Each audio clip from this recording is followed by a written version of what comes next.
जितने भगवान शिव के मानने वाले हैं वो अपने अंदर एक बात उठा लेना कि मेरे शंकर भगवान तुम्हारे धन से, संपदा से, तुम्हारी सत्ता से, तुम्हारे वैभव से, तुम्हारी दौलत से कभी भी मेरा शिव प्रसन्न नहीं होता। मेरा भगवान तो तुम्हें जो निशुल्क एक लोटा जल मिला है, बेलपत्र वृक्ष पर निशुल्क मिली है, और जल की धार और बेलपत्र एक चढ़ाकर आप बाबा को अपना बना सकते हो, शिव को अपना कर सकते हो। अब उसमें कोई आपका शुल्क नहीं लगा। एक लोटा पानी में आपका कोई शुल्क लगा है क्या? अपने घर का लोटा, अपने घर का पानी। यहाँ तक शिव महापुराण ने कहा कि मंदिर का पानी भी नहीं उठाना, मंदिर का लोटा भी नहीं उठाना, अपने घर से लेकर जाओ, अपना दर्द सुनाने के लिए, अपने मन की बात भगवान को कहने के लिए अपने साथ अपना जल लेकर जाए।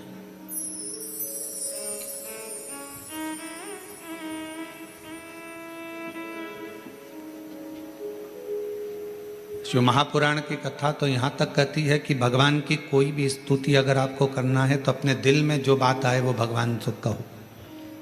किसी की पढ़ी पढ़ाई, किसी की सुनी सुनाई स्तुति भी हमको नहीं करना। खुद की स्तुति जो आपके दिल से निकल रही हो भगवान के लिए, उसको पुकारने के लिए, उसको बुलाने के लिए, वो स्तुति खुद करिए।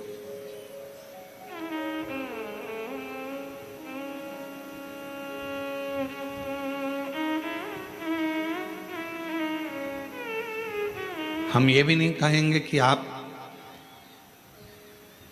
हम जैसा विधान बताएं वैसा करो, या हम जैसा आपका दिल करे आप वैसा करिए। शिव को रिझाने के लिए कड़प एक ऐसा भील वन में रहने वाला, उसके पास में कुछ भी नहीं था, केवल उसने गांव के किसी व्यक्ति को पूजन करते देख लिया था और वो भी पूजन करना प्रारंभ कर दिया। पांव से तो उसने जलाधारी के आसपास में पड़े हुए फूल पत्ती को हटाया, मुंह में भरे हुए पानी को शिवजी पर चढ़ाया, जो उसके पास में मांस आदि था उसका भोग लगा दिया। अब उसकी साधना, उसका तप कितना बड़ा कि ब्राह्मण देव ने, पंडित जी ने भगवान शंकर के शिवलिंग को पिंजरे में बंद कर दिया था। पिंजरे की एक तान टूट गई लोहे की, शिवलिंग पर जाकर लग गई। शिवलिंग में से खून बहना प्रारंभ हो गया, रक्त बहना प्रारंभ हो गया। कड़प आया, उसने देखा मेरे शंकर भगवान का नेत्र लग गया, नेत्र में ये लोहे की तान लग गई, आंख फूट गई। हाथ लगाया, खून नहीं रुका, कपड़ा लगाया, रक्त नहीं रुका। तब उसने अपनी त्रिशूल से आंख निकाल ली और वही शिवजी के शिवलिंग पर लगा दी, वही। और भगवान शंकर उसी समय प्रकट हो गए। ना मैं तुझे जानता हूं, ना तू मुझे जानता है, केवल तेरी भक्ति। और इतनी विचित्र। कड़प से पूछा तुझे मांग क्या चाहिए? कड़प ने कहा बस इतना दे दीजिए कि संसार में रहने वाला कोई मनुष्य जिसको कुछ भी नहीं आता, आपका मंत्र भी नहीं आता, आपकी साधना भी नहीं आती, आपकी स्तुति भी नहीं आती, पूजन करने का तरीका भी नहीं आता, अगर वो आड़ी टेढ़ी भी पूजन करे, कैसे भी आपके मंदिर तक पहुंच जाए, बस आप जैसे मुझ पर कृपा करे हो ऐसी ही कृपा उस पर भी कर दो। ये कड़प ने मांगा।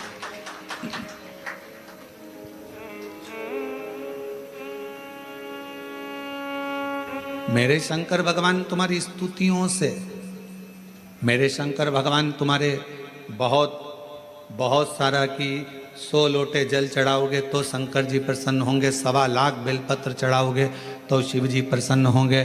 भगवान शंकर के लिए कड़क व्रत करोगे, कुछ भी खाओगे पियोगे नहीं तो शंकर भगवान प्रसन्न होंगे, या अपना घर छोड़ दोगे तो शंकर भगवान प्रसन्न होंगे, या भगवान शंकर को शहद चढ़ाओगे या शंकर भगवान को रस चढ़ाओगे, ये चढ़ाओगे तो शंकर भगवान प्रसन्न होंगे। नहीं रे भाई, शंकर जी को प्रसन्न करने के लिए एक तो दिखावा मत करना, आडंबर मत करना। भगवान शंकर को प्रसन्न करने के लिए कहीं से कर्जा मत करना। भगवान शंकर को प्रसन्न करने के लिए केवल तेरा दिल, तेरा मन हृदय से बैठ जाना और मुख से ओम नमः शिवाय, ओम नमः शिवाय, श्री शिवाय नमस्तुभ्यम का उच्चारण करना। जो तेरे पास में है वो शिव को समर्पित करना, जो तुझे बोलना आता है। जो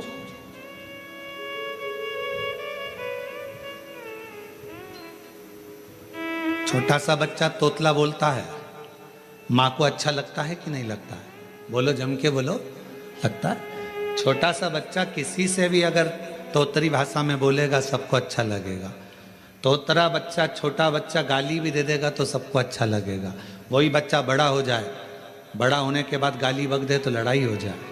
तोतरा है, माँ बाप स्वीकार करेंगे, लोग स्वीकार करेंगे। छोटा है, सब स्वीकार करेंगे। शिव जी की कथा कहती है कि भगवान शंकर को रिझाने के लिए आपकी तोतरी भाषा से, आपके निर्मल मन की भाषा से, आपके हृदय की भाषा से आप शिव जी को जैसे रिझाना चाहोगे, शंकर भगवान जल्दी प्रसन्न होंगे। और अगर आप आडंबर से, दिखावे से, छल से परमात्मा को पाने का प्रयास करोगे तो शिव कभी प्राप्त नहीं होगा। उसको पाने का तरीका ही सहजता है। निर्मल मन सो मोहि पावा, मोहि छल छिद्र कपट ना बावा। भगवान को पाने का सबसे सुंदर तरीका है कि बस हृदय से उसको पुकार।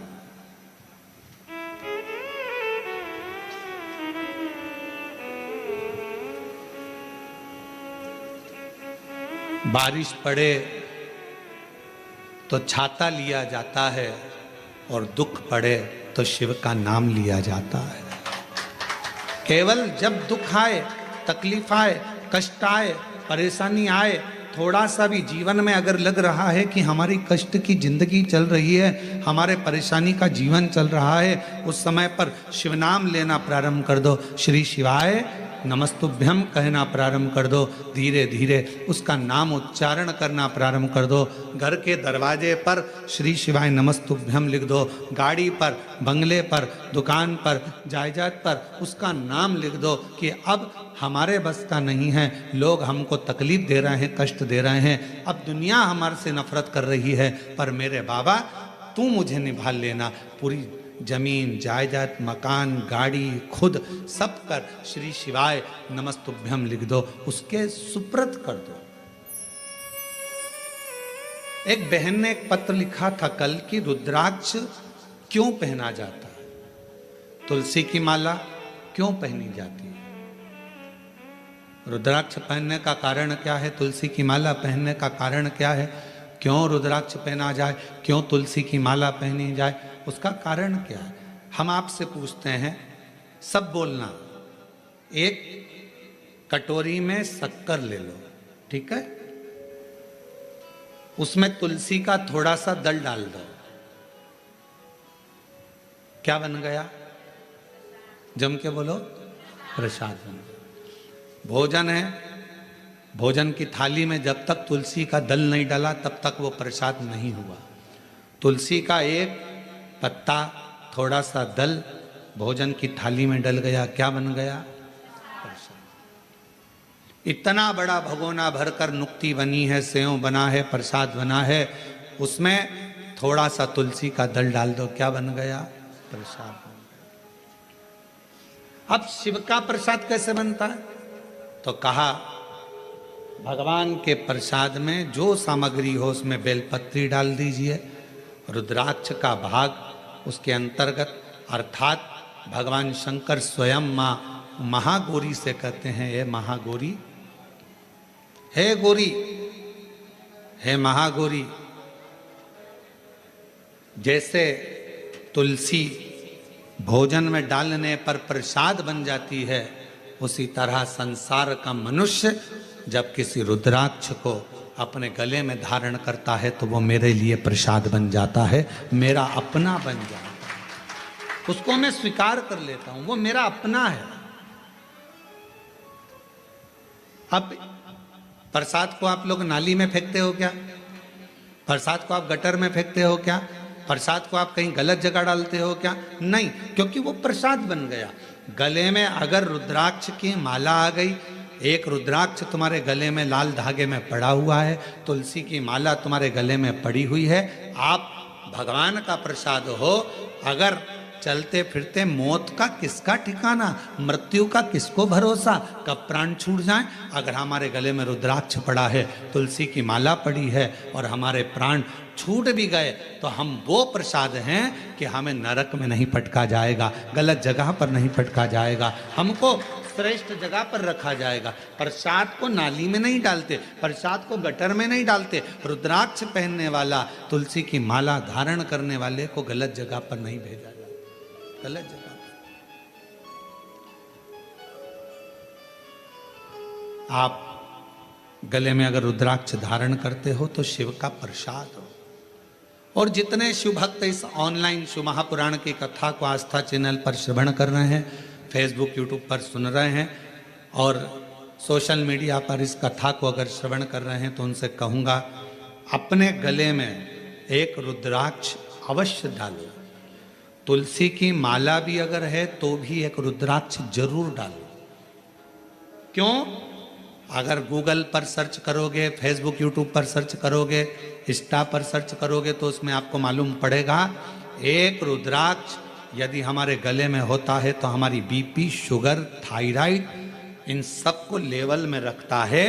और वो ना शुगर बढ़ने देता है, ना शुगर घटने देता है, ना बीपी बढ़ने देता है, ना बीपी घटने देता है। एक रुद्राक्ष अपने गले में होना चाहिए।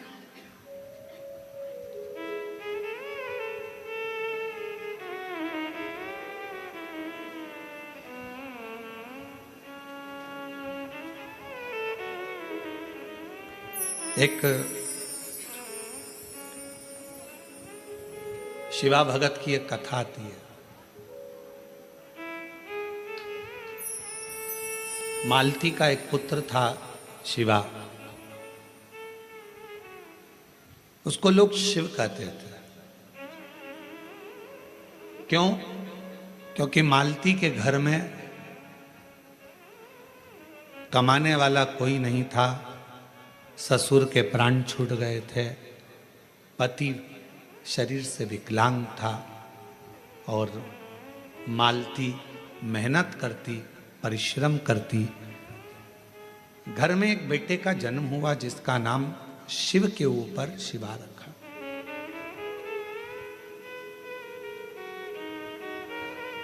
पति विकलांग है, पत्नी कमाने जाती है, मेहनत करती है, परिश्रम करती है। एक अगर घर में तकलीफ है, घर में कष्ट है, परेशानी है, कलिकाल का समय है, कलयुग का समय है, शास्त्र कहता है कि इस कलिकाल में धर्म पत्नी को पति के कदम से कदम मिलाकर साथ देना चाहिए, मेहनत में, परिश्रम में आगे रहना चाहिए।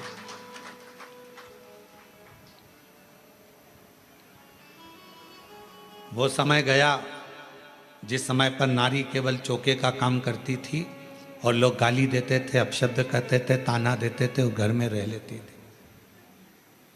आज का समय एक बेटी अपनी सेना को लेकर जाती है और पूरे पाकिस्तान को हिला कर आ जाती है। आज का वो युग है, आज का वो युग है कि एक बेटी पूरे पाकिस्तान को हिला कर आ जाती है। आज का वो युग है एक बेटी अंतरिक्ष में जाती है और अंतरिक्ष का छोर पाकर वापिस आ जाती है।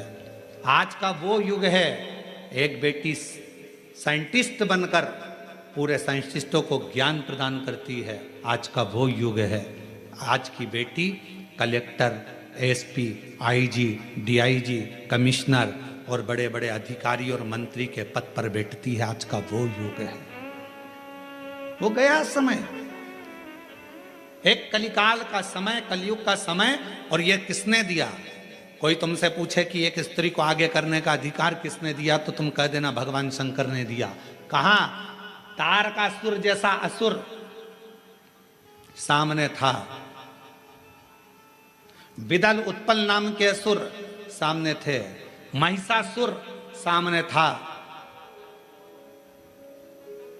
और उस महिषासुर को मारने के लिए संपूर्ण जगत के देवता 33 कोटि देवता सामने खड़े हुए थे, पर महिषासुर नहीं मरा। आखिरी में विदल उत्पल को मारने के लिए भी मां जगत जननी जगदम्बा को आगे करा गया, और महिषासुर को मारने के लिए भी जगदम्बा को आगे करा गया। शंकर भगवान ने कितना सुंदर शब्द किया। पार्वती जी कहती हैं मैं आगे बढ़ूं, शंकर जी कहते हैं एक स्त्री पुरुष से ज्यादा बल रखती है, क्यों चिंता करती हो? एक लाइन आती है, तेरे भक्त जनों पर माता वीर पड़ी है भारी, दानव दल पर टूट पड़ो मां करके सिंह सवारी, सो सिंहों से बलशाली, अष्ट भुजाओं वाली, दुखियों के दुख लेने वाली, ओ मैया हम सब उतारे तेरी आरती। कितने सिंह? जम के बोलो जरा, फिर से लाइन बोलो, सो सिंहों से बलशाली, अष्ट भुजाओं वाली, दुखियों के दुख लेने वाली, 100 सिंहों से तू बलशाली है जगत जननी, 100 सिंहों से। आप जरा विचार करिएगा, किसी व्यक्ति को अगर संबोधित किया जाता है ये तो शेर है, मतलब वन ओनली एक, और बहू को सम्मानित किया जाता है 100 पे भारी है। बोलो सही है कि गलत है? एक व्यक्ति को संबोधित किया जाता है वन ओनली, शेर है, और अगर स्त्री को संबोधित किया जाता है तो कभी कभी सास भी कह देती है मेरी बहू तो 100 पे भारी। किसकी सुने? 100 पर भारी। इतनी बोलती है, इतना बोलती है कि 100 लोग बोले इतना बोलती है, इतना तेज है, इतनी तेज, पूरा मार्केट करके गाड़ी उठाए भुड़ भुड़ करके जाए, पूरा मार्केट करके 100 पर भारी। बोलो बोलो सत्य है कि गलत है? संबोधन अब किसी व्यक्ति के लिए ये तो शेर है, शेर ओनली वन, और वो 100 पूरी 100 भारी है। 100 सिंहों से बलशाली, अष्ट भुजाओं वाली, दुखियों के दुख हारे, ओ मैया हम सब उतारे तेरी आरती। अब 100 सिंहों के बराबर उसमें बल है। शंकर भगवान आज के युग में, कलयुग में अगर स्त्रियां नारियां आगे आकर कार्य कर रही हैं, स्त्रियां आगे बढ़ी हैं, तो इसमें सबसे बड़ा योगदान, सबसे बड़ी कृपा मेरे देवादिदेव महादेव की है, जिन्होंने पार्वती जी को आगे करा, मां जगदम्बा को आगे करा। तू असुरों को मार सकती है, तो भद्रकाली बन सकती है, तो कुष्मांडा बन सकती है, तो स्कंदा बन सकती है, और एक समय ऐसा आए तो तू अन्नपूर्णा भी बन सकती है। याद करिए जब पूरा विश्व भूख से बिलख रहा था, पूरा विश्व, अकाल पड़ गया पूरी सृष्टि में,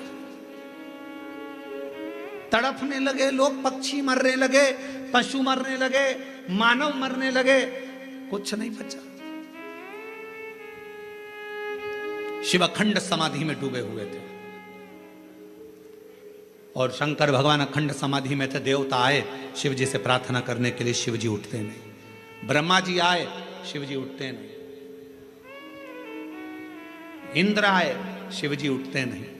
अखंड समाधि में लगे भगवान देवाधिदेव महादेव, उठने का नाम नहीं, नेत्र बंद, क्या हो रहा है मालूम नहीं, पर पार्वती माता से रहा नहीं गया। सूचना मिली पूरा ब्रह्मांड हिल रहा है, सब भूख और प्यास से तड़प रहे हैं। तब माँ अम्बा जगदम्बा माता पार्वती ने विचार करा, मेरे बच्चे ये संसार के लोग भूख से तड़प रहे हैं। तब मेरी माँ अम्बा जगदम्बा जी ने तुरंत अन्नपूर्णा का रूप धारण करा, भूमि पर चरण रखकर धान उत्पन्न किया।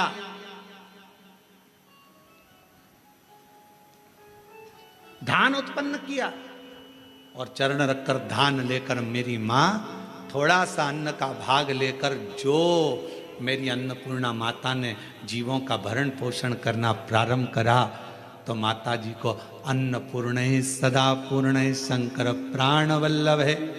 भगवान शंकर की प्रिया माँ जगत जननी पार्वती जी जगत का भरण पोषण करने वाली हो गई। भगवान शिव के नेत्र खुले, शंकर भगवान के नेत्र खुलते से ही उनको भी, जब बहुत हजारों वर्ष की तप साधना कर ली, तो उठते से ही कुछ भूख से भाव में आई, भोजन का भाग मांगने के लिए स्वयं अन्नपूर्णा के दरवाजे पर चले गए। स्वयं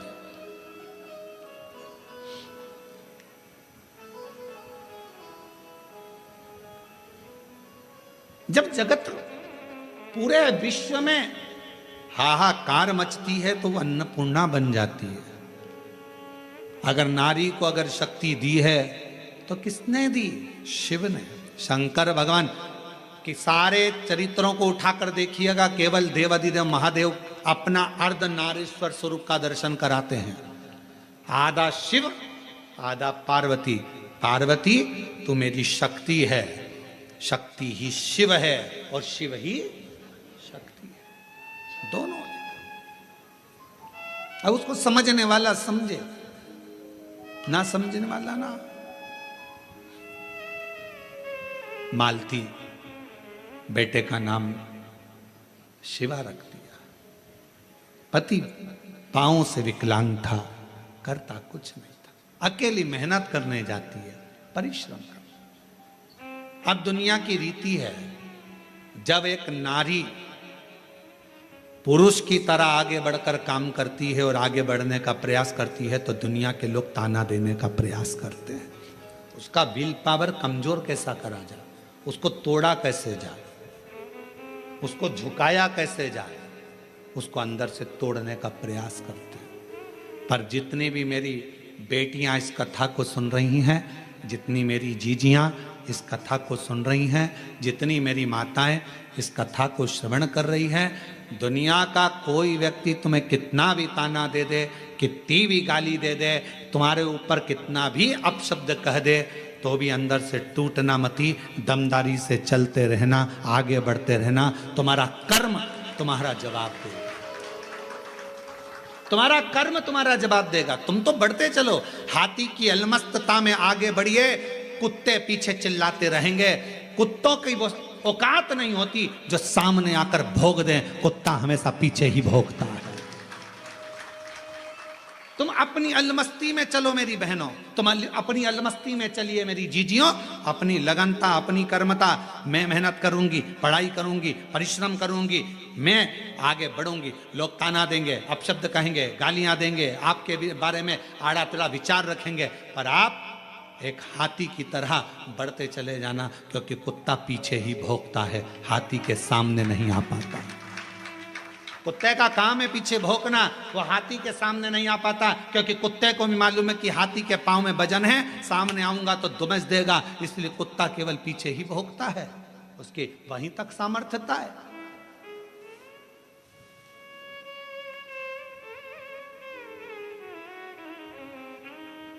एक बहन, एक बेटी, एक मां, एक स्त्री जब अपने कर्तव्य पथ पर चले, उसको सोचना नहीं चाहिए कौन क्या कहेगा। आग लगे बस्ती में, मस्ती में, क्या किसको रोइए सोइए, कौन कहेगा, क्या बोलेगा, बोले।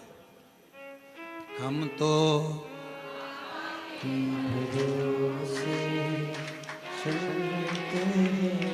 हम तो बाबा के भरोसे चलते हैं। ये दुनिया वाले जलते हैं, ये दुनिया वाले जलते हैं, डमरू वाले के भरोसे चलते हैं, काशी वाले के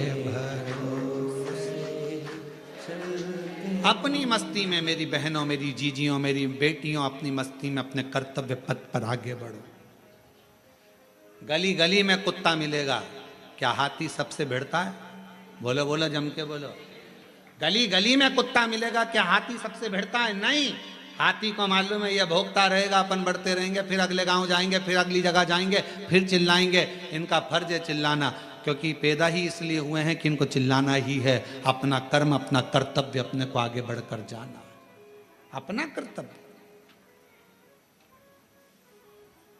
आगे बढ़ते चलो, बढ़ते चलो। शिव कथा कर रही है। मालती ने विचार करा कि घर को चलाना है, बेटे का जन्म हुआ है, बेटे का नाम शिवा रखा है। शिव कहती है माँ। धीरे धीरे बच्चा एकांत रहने लगा, समय बीता। एक दिन माँ काम में लगी रहती, बच्चे को घर में जब भरण पोषण का कुछ ना पड़ा, कुछ भी, जिस जगह पर माँ काम करती थी उसी जगह पर उस बच्चे को काम पर लगा दिया और कह दिया मेरा स्वास्थ्य ठीक नहीं, सेठ जी मैं आपकी दुकान पर, आपके घर पर कार्य करने नहीं आ सकती, अब मेरा पुत्र है। ये कथा कोई पुरानी नहीं, इसी कलयुग की है, इसी कलयुग। आपके यहां ये मेरा पुत्र आएगा। छोटा सा लड़का, 9 वर्ष की उसकी आयु, सेठ जी के घर कार्य करने जाता तो सेठ जी का गांव बहुत दूर था। वहां से आता, बेटे को भय लगता, डर लगता, क्या करे। माँ के पास आकर बोला माँ, सेठ जी कभी रात्रि को छोड़ते अकेले जंगल में आने में मुझे भय लगता है। माँ कहती क्या भय? हाथ पकड़ा बेटे का माँ ने, शंकर भगवान के शिवालय में लेकर गई। शिव जी के गले में पड़ी हुई रुद्राक्ष की माला निकाली, माला निकालकर बेटे के गले में डाल दी और कह दिया केवल तू अकेला नहीं, तेरा महादेव तेरे साथ चलेगा, हर पल हर घड़ी हर क्षण रहेगा। और मालती की कथा कहती है, भगवान शंकर का चरित्र कहता है, रात्रि के समय पर बेटा शान से धड़क बेधड़क चलकर आता था। एक समय कोई प्रेत सामने से, कोई प्रेत पेड़ पर से लटकता हुआ दिखा। इस बालक को भय ना लगा, इसने हाथ जोड़कर प्रणाम कर कर कहा तुम कौन हो? कौन हो? कहा मैं प्रेत हूं, अधोगति में मरा हुआ हूं, मेरी गति नहीं, मेरी मुक्ति नहीं। तो फिर आपका मोक्ष नहीं हुआ तो मेरे जैसे मनुष्य को आपकी वाणी क्यों सुनाई दे रही है? प्रेत का शब्द एक एक शिव भक्त के हृदय में बैठना चाहिए। इस प्रेत के शब्द को, प्रेत कहता है मैं मनुष्य जैसी वाणी नहीं बोल सकता था। प्रेत कहता है मैं आपसे बात नहीं कर सकता था क्योंकि मैं प्रेत हूं, पर आप रोज प्रतिदिन रुद्राक्ष की माला को धारण कर कर यहां से निकलते हो। आपके जाने के बाद आपके चरण की जो रज है, धूल, वो उड़ती है, पेड़ों की पत्ती पर जाती है, वो हवा में मुझे मिलती है। उसके कारणवश मुझे थोड़ा सा बल मिला है जिससे मैं बोल भी सक रहा हूं और आपसे बात भी कर सक रहा हूं। ये मुझे बल मिला है। क्या चाहते हो? क्या चाहते हो? बस एक निवेदन है, कभी मौका मिले तो इस पथ से, आपसे निवेदन है कि आप इस पथ से जाना बंद ना करिएगा। जब भी मौका मिले इस पथ से जरूर जाइएगा। उस शिवा पुत्र ने कह दिया मैं जरूर जाऊंगा। निकलते रहे निकलते रहे निकलते रहे निकलते रहे निकलते रहे, उसी पथ से निकलते रहे। एक दिन वो प्रेत योनि से छूट गया, देव योनि में आ गया। कानों में कुंडल धले थे, सिर पर मुकुट पहना था, गले में हार पहना था, सुंदर पीतांबर पहना हुआ था और सुंदर हाथ में एक शस्त्र लिया हुआ था। हाथ जोड़कर खड़ा हो गया, आज मैं प्रेत योनि से मुक्त होकर देव योनि में आ गया, ये आपकी कृपा है। उस शिवा पुत्र ने कहा मेरी कृपा कैसे, मैंने तो कुछ करा ही नहीं, बस आपके गले में पड़े हुए रुद्राक्ष को पहनकर आप जाते थे और आपके रज से मैं कृतार्थ होता चले गया, मेरा उद्धार होता चले गया। उस प्रेत ने जो कहा, कितनी सुंदर बात कही। अगर रुद्राक्ष पहनकर कोई संसार का मनुष्य किसी मार्ग से निकल कर जाता है तो ना जाने कितने कितने प्रेतों का और जीवों का कल्याण करते करते जाता है। सांसारिक मनुष्य की तो बात ही दूसरी है। और शंभु शरण मांगो घड़ी दुख काटो दया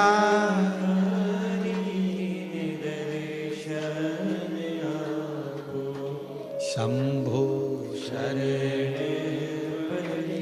मांगू घड़ी रे दुख काटो दया करीन दर्शन आपो।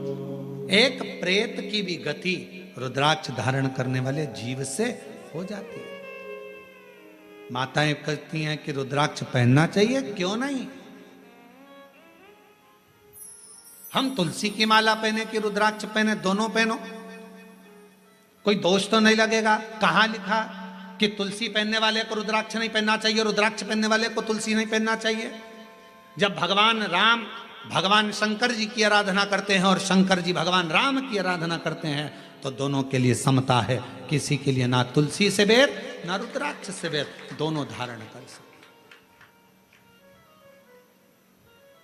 गले में एक रुद्राक्ष का मन का आपके जीवन में ना जाने कितनी व्याधियों से, कितने दुखों से तुमको निकाल देता है, कितने दुखों से। एक पत्र है, देखिए।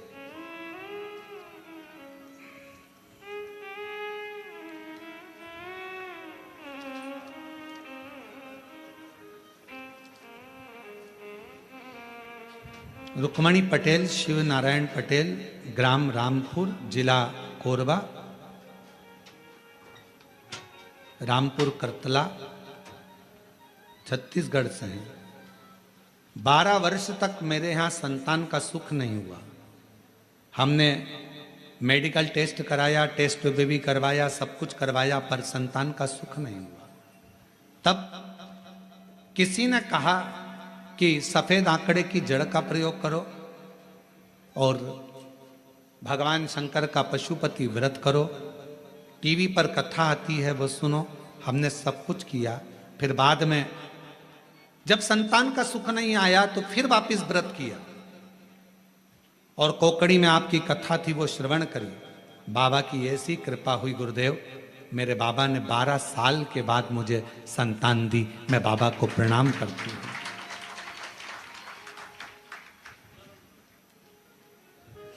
एक पत्र और बड़ा सुंदर है।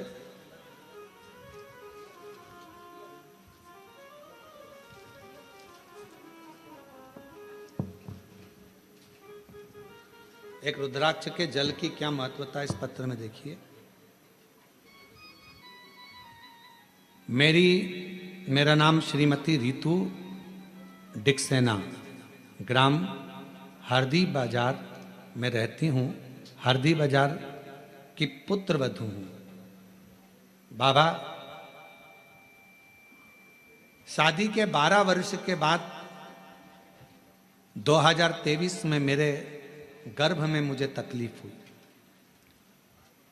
पहले डॉक्टरों को दिखाया तो बच्चेदानी में छाले बता दिए, फिर डॉक्टर को दिखाया तो गर्भाशय में बच्चेदानी में 7 गठाने हो गए। घबरा गए। डॉक्टर ने कहा यह गठानों की जांच होगी, मालूम पड़ेगा कि कौन सी बीमारी है। हम लोग घबरा गए। तब किसी ने कहा कि सीहोर जाकर अगर वहां का रुद्राक्ष लाया जाए, और सीहोर गए, वहां से आकर गुरुजी हमने पशुपति व्रत भी किया, रुद्राक्ष को पानी में गलाकर उसका जल पीना प्रारंभ करा, और फिर 29/5/2025 में हम बिलासपुर में फिर चेकअप कराने के लिए गए। बाबा ने ऐसी कृपा कर दी, कोई ऑपरेशन करने की जरूरत नहीं पड़ी, और बाबा की कृपा से मेरी पूरी रिपोर्टें नॉर्मल आ गई, जिन रिपोर्टों को मैं अपनी फाइल में भी लगा कर लाई हूं कि मेरी सारी रिपोर्ट बाबा ने नॉर्मल कर दी। शिव शिव है, शंकर शंकर है, शिव शिव है। एक रुद्राक्ष यदि गले में पड़ा हुआ है, एक रुद्राक्ष यदि हम उसका जल पी रहे हैं, एक रुद्राक्ष हमारे घर में हम रख रहे हैं, उसका जल पी रहे हैं, या हमारे गले में धारण कर कर रख रहे हैं, उसका फल आ जाए हमको मिलता जरूर है।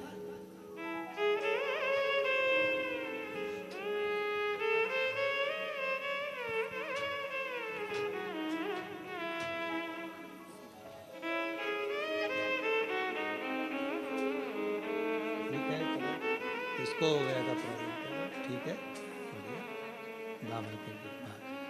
आप ही को तकलीफ हो गई थी, बच्चादानी में 7 गठाने हो गई थी और छाले पूरे बच्चादानी में हो गए थे। डॉक्टर की कृपा, भगवान शिव की करुणा और साथ में शिव की उदारता से रुद्राक्ष के जल से आज पूरी बच्चेदानी की गठाने भी गल गई, छाले भी समाप्त हो गए, और शिव की कृपा।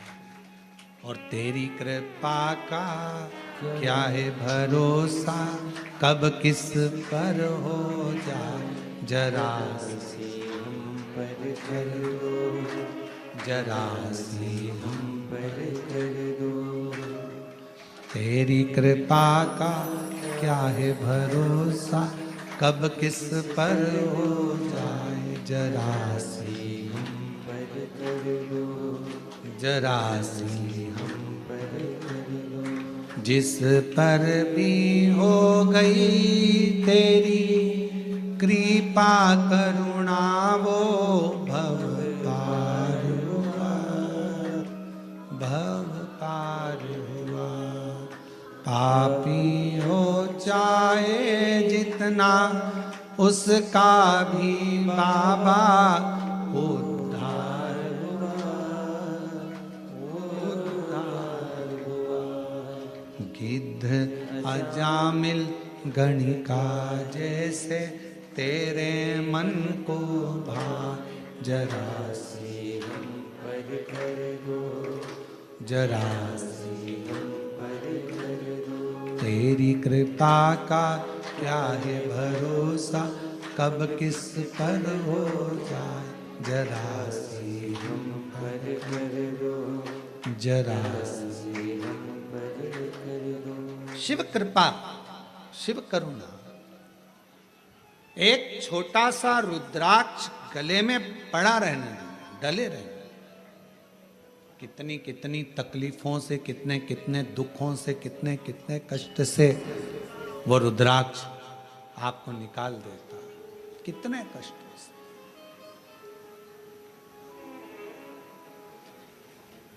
शिव महापुराण की कथा करेंगे। शंकर भगवान की भक्ति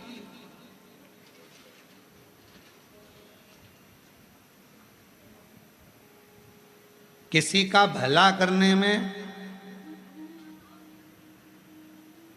और भगवान शंकर का भजन करने में धन मूल नहीं, मन मूल है। मन, आप कितना भजन करते हो, धन से भगवान कभी प्रसन्न नहीं हो सकता।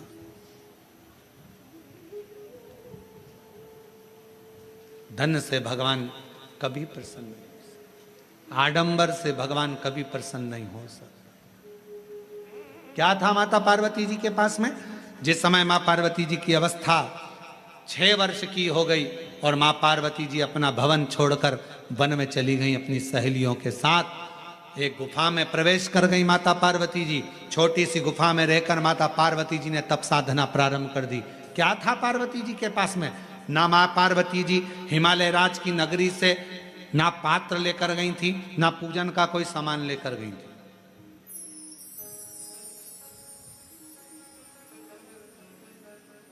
कोई वस्तु माता पार्वती जी लेकर नहीं गई। अपने पिता के घर से गई तो खाली हाथ गई।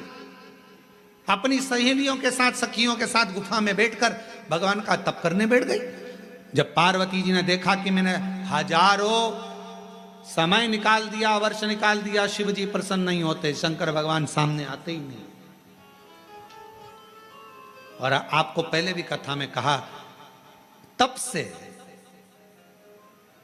भगवान को प्रसन्न करना कोई साधु, कोई सन्यासी, कोई तपस्वी, कोई साधक, कोई उपासक तप से भगवान को प्रसन्न कर सकता है। योग से, साधना से भगवान को कोई तपस्वी, साधक प्रसन्न कर सकता है।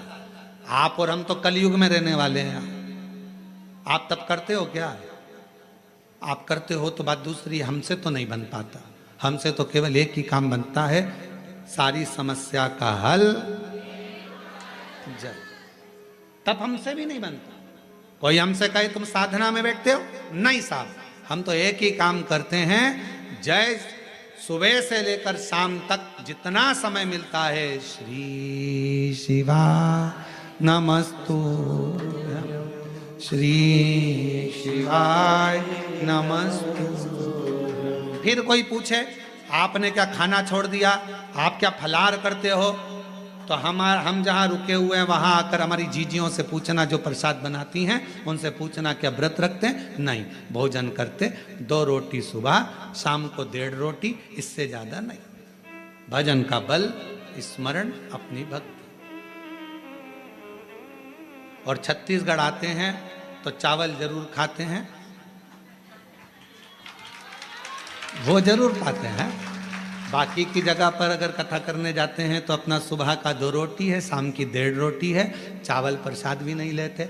कोई बाजार का तुम्हारा मीठा मीठा कुछ आप पूछिएगा, जो प्रसाद बनाते हैं कोई मीठा मीठा बाजार का नहीं, कोई चीज़ें नहीं, केवल साधारण भोजन, बाबा का भजन और आनंद। इससे ज़्यादा क्या करना? भक्ति करो, भजन करो, स्मरण करो, कीर्तन करो, मंत्र जाप करो, श्री शिवाय नमस्तुभ्यम जपते जपो। जितना भजन कर सकते हो उतना करो, जितना मंत्र जाप कर सकते हो उतना।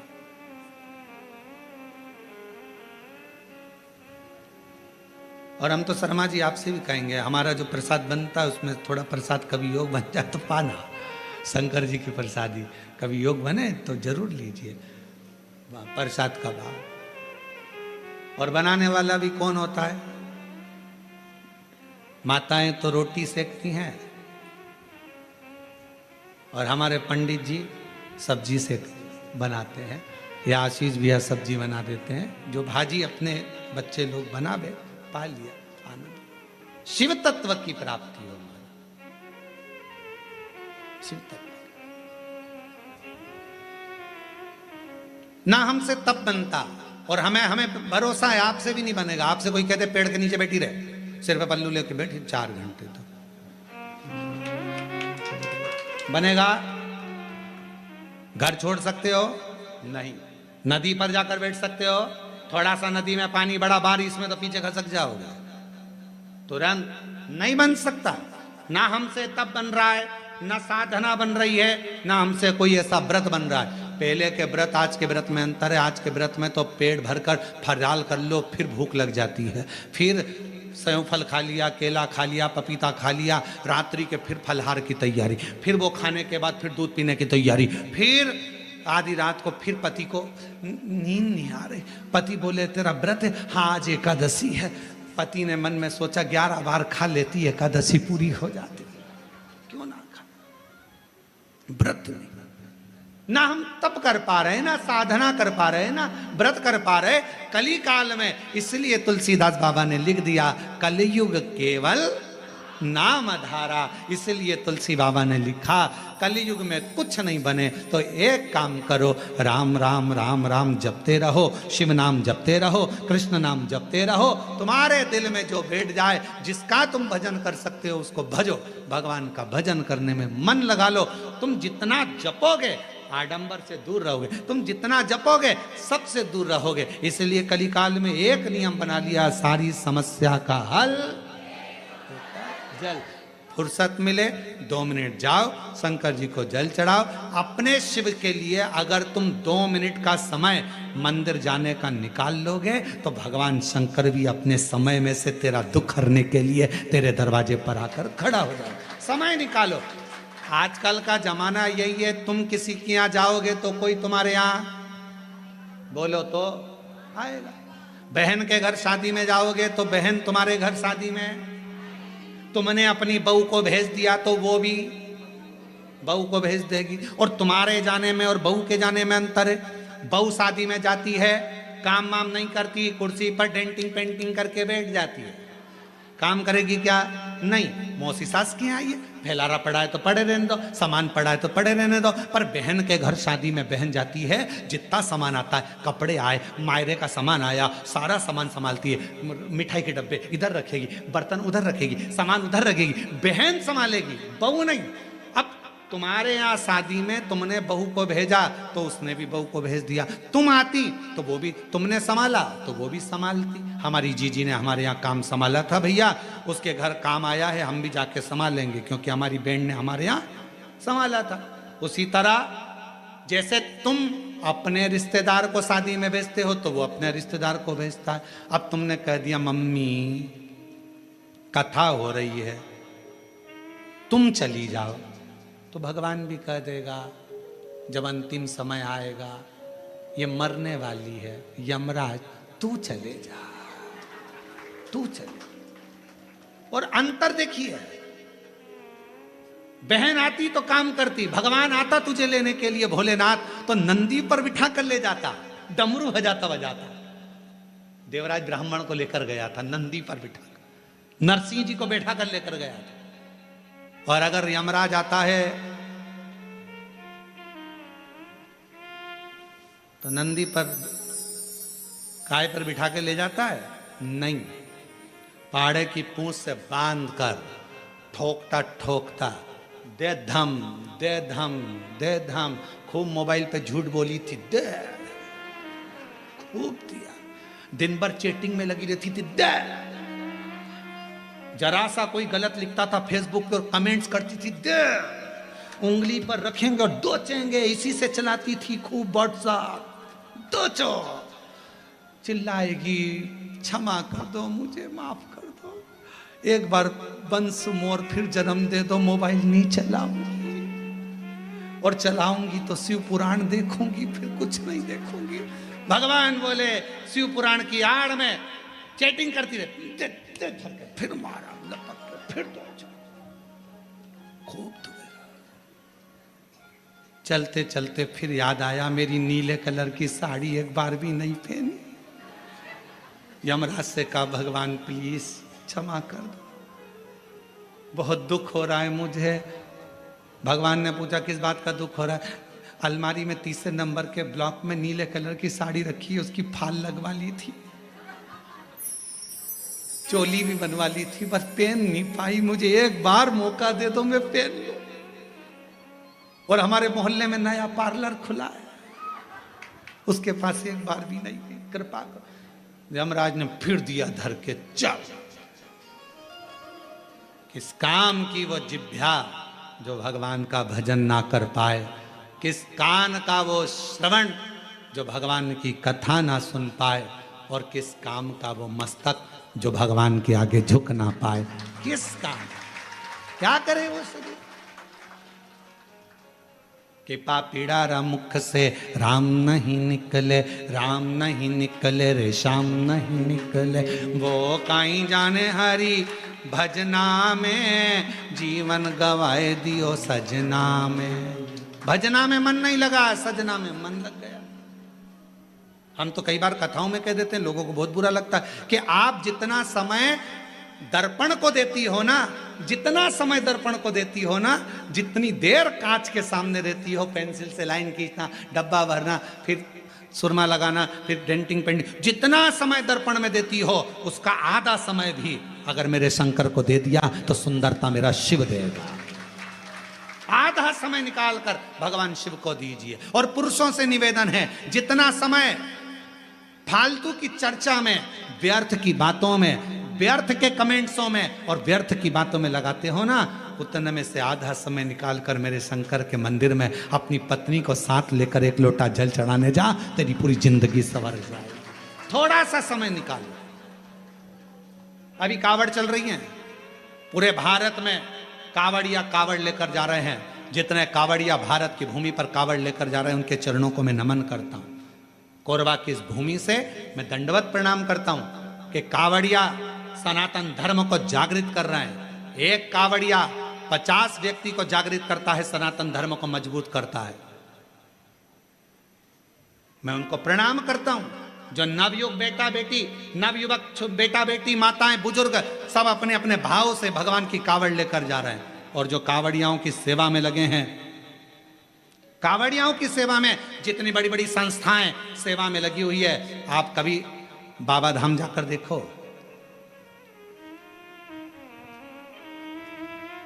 गए हो आप लोग बैद्यनाथ जी? बाबा धाम बैद्यनाथ गए? कावड़ भर के आए हो पहले कभी? आप लोगों ने देखा होगा बाबा बैद्यनाथ जी के यहाँ सुल्तानगंज से कावड़ भरकर बाबा की जो कावड़ बैद्यनाथ जी पर जाती है, बाबा धाम जाती है बैद्यनाथ जी के यहाँ, पूरे रास्ते में लोग बड़े बड़े लंगर, बड़े बड़े टेंट दूसरी दूसरी जगह से आकर खूब शहर के वासी, पूरी बिहार के लोग, पूरा उत्तर प्रदेश का लोग, वहाँ पर पूरा झारखंड का लोग पूरी तैयारी रखते हैं और बड़े बड़े कैंप लगाकर सबकी सेवा करते हैं। उनको धन्यवाद देता हूँ, उनको प्रणाम करता हूँ। साधुता। आप जाओ हरिद्वार, आप जाओ उत्तर प्रदेश, काशी, बड़े बड़े संस्थाएं, बड़े बड़े सेवादार, बड़े बड़े अपने आनंद में। आप सीहोर जाकर देखिए, सीहोर में भी बहुत संस्थाओं ने अपनी अपनी सेवाओं के क्रम चालू रखे हैं। करा रहे लोगों का मुख झूठा, किसी को पानी पिलाना, किसी को चाय पिलाना, किसी को नाश्ता कराना, अपने आनंद के साथ कर रहे हैं, भगवान की भक्ति के साथ। देखो, और कुछ लोग संसार में ऐसे भी पैदा हुए हैं जो कावड़ भरने के लिए जा रहे हैं। तो क्यों जा रहे हैं? क्यों टाइम बर्बाद कर रहे हो? क्यों कर रहे हो? क्यों लंगर चला रहे हो? क्यों भंडारा कर रहे हो? उसमें भी तकलीफ उनको हो रही। क्यों? क्योंकि ये सनातन धर्म को कभी मजबूत होता नहीं देख सकते, कभी। इन्होंने जिंदगी भर केवल एक ही कसम खाई है कि हम सनातन को नीचे ले जाएंगे, ऊंचा नहीं। सनातन को ऊंचा ले जाने का प्रयास करो। इस भारत की भूमि को फिर विश्व गुरु बनाने का प्रयास करो। इस भारत की भूमि को फिर श्रेष्ठ बनाने का प्रयास, अग्रता रखिए। साधुता है। और भारत की भूमि पर ऐसे ऐसे मुख्यमंत्री हुए हैं जो कावड़ियाओं पे फूल की वर्षा कर रहे हैं। साधुता है इनको, बहुत बहुत साधुता। शिव तत्व को पहचान। भगवान को पाने के लिए धन की जरूरत नहीं, मन की जरूरत है, संपदा की जरूरत नहीं है। आपका मन जितना प्रबल होगा, शिव उतना ही जल्दी। मेरे शंकर भगवान को राजी करने के लिए मां जगत जननी जगदम्बा एक गुफा के अंदर प्रवेश कर गई। माता के पास में कुछ भी नहीं, पिता के पास से कुछ भी लेकर नहीं, कुछ भी नहीं, कोई वस्तु नहीं, कोई सामग्री नहीं, खा लिया। संसार की रीत है, मुट्ठी बांधे आया जग में। बोलते जाओ, आप लोगों को मालूम होगा। मुट्ठी बांधे आया जग में, लोग कहते हैं हाथ पसारे जाएगा। क्या तू लेकर आया जग में, क्या तू लेकर जाएगा। परशु महापुराण की कथा कहती है, मुट्ठी बांधे आया जग में, हाथ पसारे जाएगा, पर क्या लेकर आया इसका तो नहीं मालूम। पर इतना जरूर है, जो पुण्य तूने करा, जो सत्कर्म तूने करा, जो तूने भूखे को भोजन, प्यासे को पानी पिलाया, वो तेरे साथ जरूर जाएगा।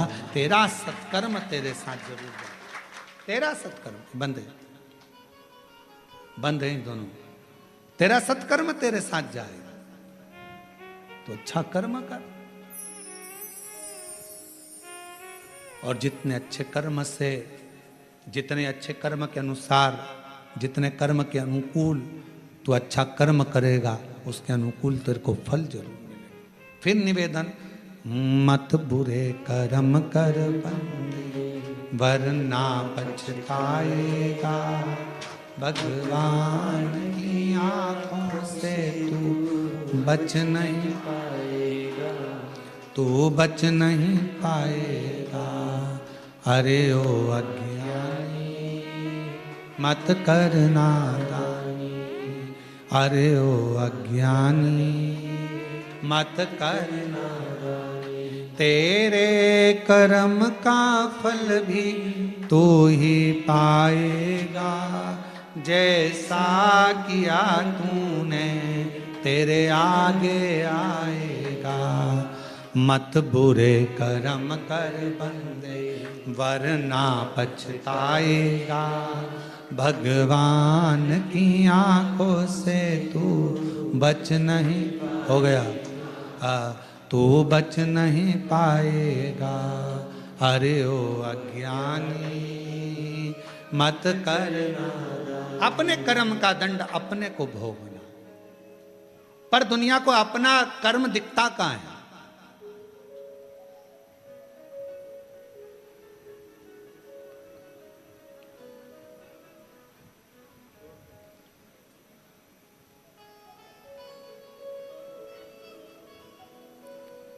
एक स्मरण में नहीं आ रहा है शिवलिंग का,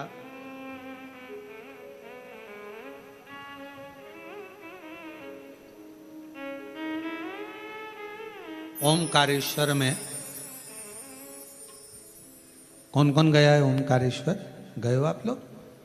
ओमकारेश्वर की, फिर बंद हो गए। ओमकारेश्वर की जब आप परिक्रमा करेंगे और ओमकारेश्वर की परिक्रमा करते समय जब आप ऊपर पहाड़ी की ओर बढ़ेंगे, ओमकारनाथ जी की पहाड़ी की ओर बढ़ेंगे,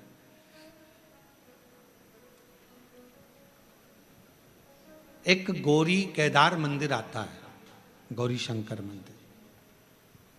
ये गौरी केदार या गौरी शंकर मंदिर का स्मरण होगा तो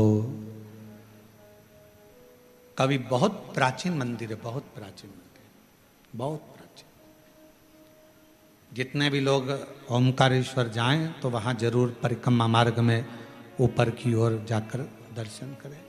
परिक्रमा मार्ग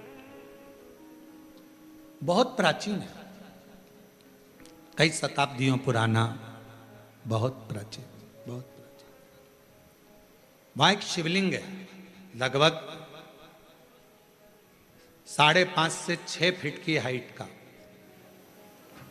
काले पशाण का है, बहुत बड़ा है, बहुत बड़ा।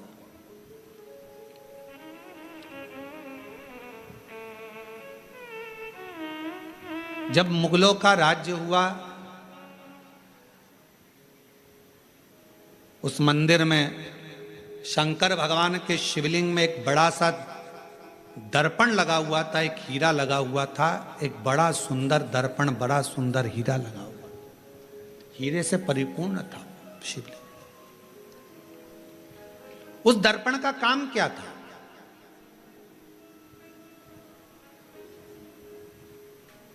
उस दर्पण का क्या काम था? उस दर्पण का केवल एक काम था, उस हीरे का एक काम था, जो उसके सामने आता था उसका पुराना जन्म और आने वाला जन्म वो दर्पण, वो हीरा बता देता था कि अगले जन्म में क्या था, इसने क्या कर्म करा था, और इस जन्म में भोगने के बाद जो अगला जन्म पाएगा उसमें क्या करेगा। वो दर्पण जो शंकर भगवान के शिवलिंग पर जो हीरा लगा हुआ था वो बता देता था। अब उस समय पर जिन मुगलों का राज्य था वो उस मंदिर में गए और उस मंदिर में जाकर उन्होंने जैसे ही उस राजा को मालूम पड़ा, नवाब को मालूम पड़ा, उसने कहा जरा जाकर देखता हूं। देखूं जरा। और नवाब गया, राजा गया, उसने भगवान शंकर के शिवलिंग के सामने जो हीरा लगा था, दर्पण लगा था, उस हीरे को उस दर्पण में अपना प्रतिबिंब देखा। उस दर्पण में, उस हीरे में उसने अपना प्रतिबिंब देखा। और जो उसने प्रतिबिंब देखा, प्रतिबिंब देखते ही उसने देखा मेरा पूर्व का जन्म इतना बुरा था और आने वाला जन्म मेरा उससे भी ज्यादा बुरा होगा। गुस्सा आ गया उसको, पूरा मंदिर तहस नहस करवा दिया, आसपास का पूरा मंदिर तोड़वा दिया, हीरा जड़त, दर्पण, हीरा सब जो लगा था सब तोड़ तोड़ा कर लेकर चला गया। सब टूट गया, सब नष्ट कर दिया। शिव महापुराण की कथा कर रही है, भगवान शंकर का चरित्र कर रहा है, शिव तत्व कह रहा है। अगर वो राजा चाहता तो शिव महापुराण की कथा में लिखा है, दुनिया के सामने आप कैसे भी रह लो पर तुम्हारे कर्म का दंड तो तुमको भोगना पड़ेगा। पर यदि अगर शंकर भगवान को एक लोटा जल आप समर्पित कर रहे हो तो तुम्हारा पहला क्या निकला, बाद में क्या होना है, वो महादेव के हाथ में चला जाएगा और महादेव तुम्हें कष्ट नहीं देगा, महादेव तुम्हें तकलीफ नहीं देगा, दुख नहीं देगा, कष्ट नहीं देगा।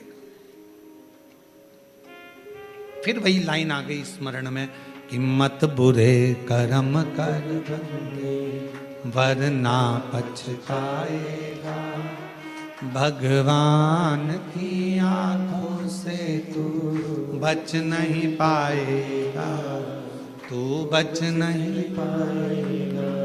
अरे ओ अज्ञानी मत कर नादानी, अरे ओ अज्ञानी मत कर नादानी, तेरे कर्म का फल भी तू ही पाएगा, जैसा किया तूने तेरे आगे आएगा। मत बुरे कर्म कर बंदे वरना पछताएगा, भगवान की आंखों से तू बच नहीं पाएगा, तो बच नहीं पाए। शिव महापुराण की कथा कर रही है, भगवान शंकर का चरित्र कर रहा है। कोई दिखावा, कोई धन, कोई दौलत पार्वती जी लेकर नहीं गई। तप करने के लिए मां पार्वती जी बैठी, तब से शिव प्रकट नहीं हुए। साधना करने पार्वती जी बैठी, प्रकट नहीं हुए। सारा व्रत, सारा उपास, सारी साधना, सारा तप पार्वती जी ने कर लिया, शिव प्रकट नहीं हुए। तब सखी ने कहा, तब सखी बोली, सहेली ने कहा, पार्वती मैंने सुना है शंकर भगवान एक लोटे जल से प्रसन्न हो जाते हैं। मैंने सुना है शिवजी एक बूंद जल चढ़ जाए शिव प्रसन्न हो जाते हैं। थोड़ा सा जल चढ़ा, शंकर कृपा करे। और फिर निवेदन करूं सभी श्रोताओं से, सावन के महीने में कथा सुनने वाले सभी श्रोता भाई बहनों से फिर निवेदन करूं, भगवान शंकर की कथा, शिव महापुराण की चरित्र कथा वर्णन कर रही है। कुछ ना बने तो शंकर के मंदिर में केवल कुछ भी ना हो तो केवल घर से एक लोटा जल भरकर जाना, शिव के मंदिर में प्रारंभ कर दो।